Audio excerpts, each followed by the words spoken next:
11년 전 오늘 오후 5시 24분, 임경빈 군이 구조됐습니다. 심폐소생술을 받으며 즉시 병원으로 가야 하는 위중한 상태였지만 배를 3번이나 갈아타고 5시간 가까이 지나서야 병원에 도착했고 숨졌습니다. 육수가 피정으로 갑니다. 왜 피정으로 옮기지? 피정으로 옮기는 이해가 안 됐어. 임 군을 이송할 줄 알았던 헬기엔 김수현 당시 서해지방 해경청장이 타고 있었습니다. 그동안에 쭉 헬기를 타고 병원으로 이송을 했었다라고 이제 들어왔었던 그 이야기가 완전히 뒤집힌 거예요. 법원은 구조가 늦어진 데 대해 국가의 손해배상 책임이 있다고 인정했지만 해경지휘부 개인에 대해서는 고의성이 없었다며 청구를 기각했습니다. 구조를 하러 간 상황이었잖아요. 구조를 하러 갔는데 구조를 제대로 하지 못했어요. 그런데 책임을 묻지 않는다.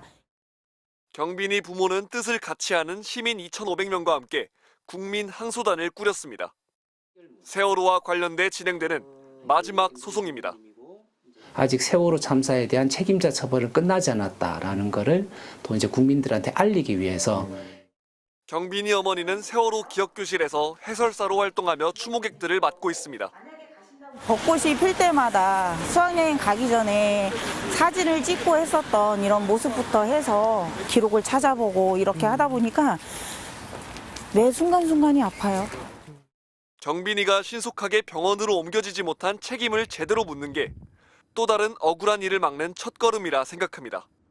세월호 안에서 살려달라고 그렇게 지금 하고 있는데 그걸 국가에서 제대로 안 해줬잖아요. 국민이 더 억울하지 않을까. 네, 억울함이 더 많아서 반드시 밝혀줘야 되지 않을까. 저는. 항소심 첫 재판은 다음 달 21일 열립니다. MBC 뉴스 조건입니다. 세월호 침몰 5시간 뒤 100m 떨어진 해상에서 구조된 단원고 2학년 고 임경빈 군.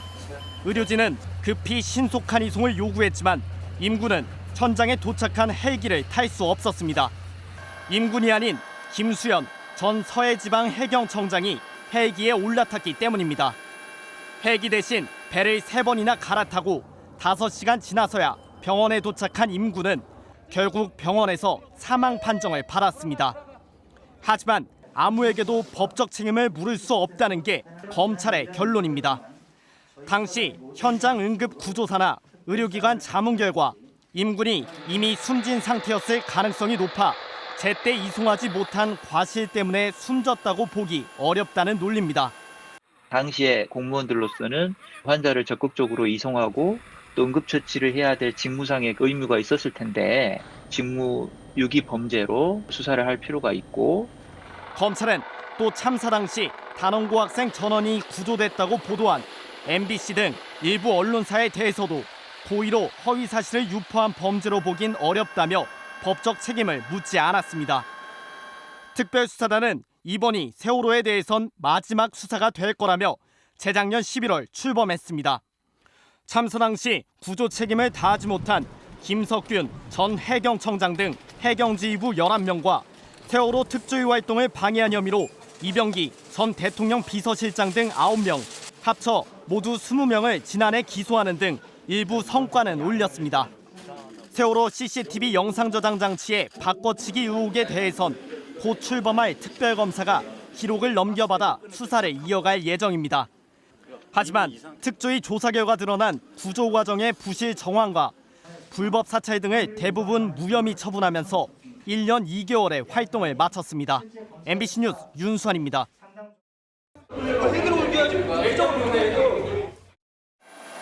아이를 왜 헬기로 구조하지 않았을까? 엄마는 매일 청와대 앞에 서고 있습니다. 오늘로 434일째입니다. 발견 당시 아이가 이미 숨졌을 거라는 검찰. 저희는 적어도 이 아이를 구조해서 그 당시에 이동 조치 사항이라던가 아니면 응급치료라던가 이런 거를 적어도 받았어야 되는 게 그게 그 상황에 대해서 저희는 조사를 해달라고 분명히 이야기를 했음에도 불구하고 진상조사와 수사 의뢰를 도맡았던 사회적 참사 특별조사위 역시 구조 매뉴얼 준수 여부 등 핵심 쟁점을 검찰이 비켜갔다고 비판합니다. 또 해경 등 주요 관계자들의 증언이 검찰에 가서 달라진 것 같다고도 했습니다. 경빈이가 사망했을 것 같다라고 하는 것은 뭐 몸에 시반이 나타나고 저희들이 진술받았을 때 전혀 없었던 얘기예요. 고개를 푹 숙이고 있었다라는 것도 전혀 좀 다르고요. 이제 진술들이 바뀐 거죠. 이 상황이 심각해지니까. 기무사 사찰 문건에서 강경 성향이라는 딱지가 붙었던 유경근 씨. 세월호 가족들의 동향을 수집한 기무사의 행위를 확인했다면서도 면죄부를 준 건 이해할 수 없다는 반응입니다. 그 사찰을 다른 목적으로 또는 당사자들을 겁박하는 데 사용했다는 것을 들키지만 않으면 얼마든지 사찰해야 된다. 이렇게 해석을 할 수밖에 없는 수사 결과입니다. 국정원 정보요원이 유가족을 병원까지 따라갔는데도 사찰이 아니라는 대목도 납득하기 어렵다는 겁니다. 스스로 유일하게 국정원 직원한테 저희들이 자백을 받은 거예요. 저 사람이 나다 이렇게. 그렇게까지 했는데 그런 게 사찰은 아니다. 이건 좀 납득하기가 어려울 것 같아요. 사참위는 검찰의 수사 자료를 확보해 검토한 뒤 미진하다고 생각되는 의혹에 대해선 추가 조사에 나설 계획입니다. MBC 뉴스 김정인입니다.